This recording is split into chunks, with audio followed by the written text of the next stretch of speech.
friends, it's Andrea from Prairie Sky DIY, your Stampin' Up! Demonstrator in Manitoba, Canada. It is the first Friday in November, hard to believe. So it's our first Friday free class. The first Friday of every month, I go and do a special exclusive online class, and this month we are doing a technique. I've got Versamark, 3 colors of ink, one of the Joy to You stamps. I've got a blending brush. I have got a basic white card base, a piece of balmy blue that is 1/8 of an inch smaller than our card base. So it's 4 1/8 by 5 3/8. I've also got a piece of blueberry bushel, a piece of basic white that we're actually going to be focusing on first, and a piece of the pattern paper from Berry Christmas. So I've got off to the side already. I've had a bit of a play a little bit today with a few things. I actually did a sketch together with my friend Mary Louise on Thursday, and I used some of the enamel basics to create a bit of shimmer and shine on this card. So that's the shiny bits that you see. And I played a little bit with ink colors for the technique that we're going to do now. So I've got one of the mini brushes. It is stained, but it is not a big deal. It is not going to affect how we work. I am going lightest to darkest. So I'm doing Balmy Blue, Tahitian Tide, and then Starry Sky, or sorry, Misty Moonlight will be our last choice. So I'm just going to take our brush and we're just going to simply build up color kind of randomly. And there is no right or wrong. It's all about how you want to see the colors layered. You can choose whatever color you want for this. You will need some clear embossing powder as well as a heat tool. Probably a paper trimmer if you are not loving how it's looking, and some adhesive. Other than that, it's a fairly, oh yeah, and something to wipe excess ink off with. It's a fairly forgiving process, and you can just keep going and building colors and layering colors until you're content. And then we're going to do Misty Moonlight. So I'm not too worried about my ink transferring because I am working lightest color to darkest color. If you were going, sorry, lightest color to darkest color. If you were going dark to light, you might want to make sure that you have a clean brush for each layer. This one, it really doesn't matter. Okay, and then I'm just going to do a little bit of darker here. Okay, now we're done. You will want to give your ink a chance to dry, so either ink it up and get it ready in advance, or give it a bit of a blast of heat. Just a few seconds to get it good and dry. And if it starts to curl, flip it over and give the heat to the other side, and that'll flatten it back out. Okay. Now I've also got my embossing pillow, which will be an additional help to make sure that the ink does not stick, or the embossing powder doesn't stick where you don't want it to. So I'm actually going to take this off, so that will also help it stop from sticking to the oils on your skin. We're going to grab our stamp and we're going to ink it up. I love using Versamark too on colors, on photopolymer stamps for darker colors, so that it doesn't stain the stamps too badly. It just gives a little bit of an extra protection. Or if you're finding that your stamp isn't stamping well, adding a little bit of Versamark kind of gives it a little bit of tooth and a little bit of something to hang on to. So I'm just going to gently lift this up. You can sort of see where the words are. And then we're going to add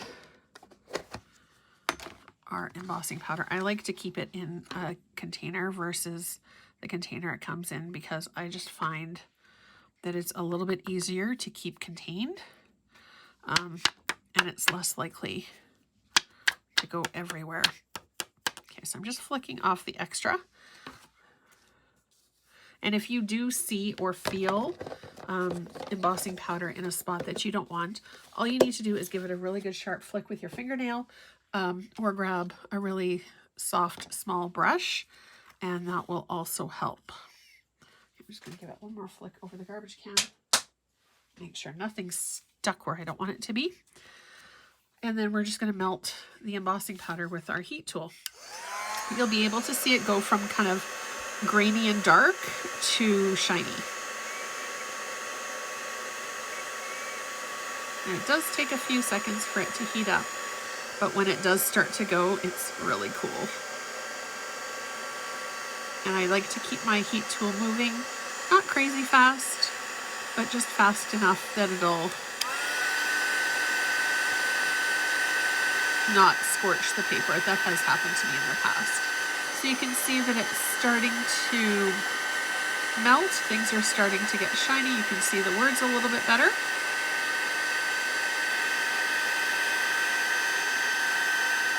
Okay, everybody's good to go on this one now. So you can see that it's now a little bit shinier. Things are ready to go. I'm going to bring my piece back in. And I was going to do black, but I think we're going to stick with our Misty Moonlight. And you, as I said, you will want a cloth for later. Now all we're going to do is get it really inky and blend all of the ink. We're going to kind of give it a really good going over so that the only color we're going to see is our darkest. Now it might give you a little bit of a variation if you didn't quite get all of the embossing powder picked up. You might have little flecks still on your card. It's not a big deal. It's about the process, not perfection. And I chose the blues just because I really like them. And again, doing it in different colors. Like an I was dotted there. Doing it with different colors as the background will really help this pop as well. Okay, so that took hardly any time at all. And then I'm just going to grab an extra cloth that I have and just go over to make sure that none of our embossing powder or embossed area has ink on it. Now, when you do this, because you've made sure that you melted everything, the embossing will not rub off. If it's not complete, you will notice that it looks a little bit grainy, or also that it could potentially be rubbing away as you're rubbing it with the cloth. You do still want to be a little bit gentle, but it's a fairly forgiving process. All right, so now I'm going to move this out of the way so I don't get anything blue that I don't want to have blue. And then we're just going to start our assembly. Tape. So we will do our balmy blue. And again, it is just a tiny, tiny, tiny, tiny margin, like 1/8 of an inch. Then we'll do our paper from Berry Christmas, which is 4 inches by 5 1/4.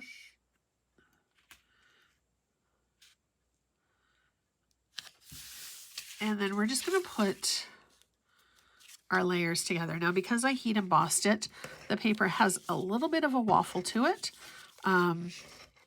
So I am going to do tape on all 4 sides. It's not something I usually do. And then this paper is cut a little bit larger, just to kind of have it do a little bit more of a pop. You can cut it down if you wanted to. I really love the big sentiments in this set, So I'm going to leave it as is, and then I'm just going to put some rhinestones around just to give it a little bit more sparkle and shine. And I'm going to do this one at an angle.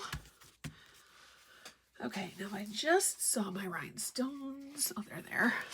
And my take your pick tool. So we're just going to do a couple of the smaller rhinestones around.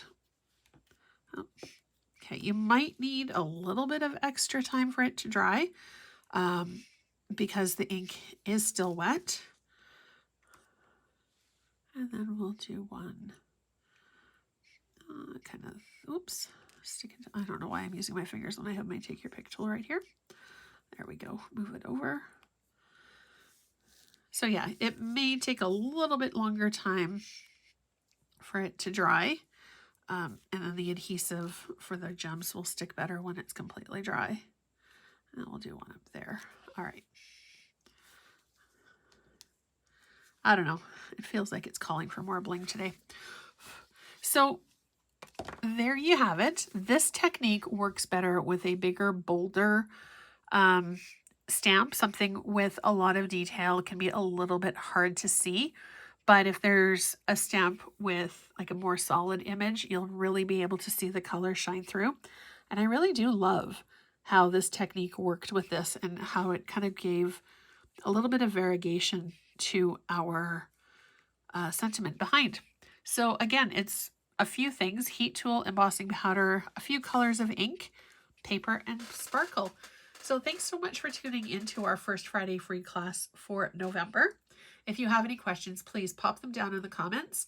I'm always around and I get notifications of any comments, so I will hop on and answer any inquiries that you might have. And please feel free to pop over to my Facebook group as well, Prairie Sky Crafters. We do all kinds of fun stuff over there, and I can't wait to share more with you. Thank you so much for watching, and I hope you have a great rest of your day. I'll see you soon.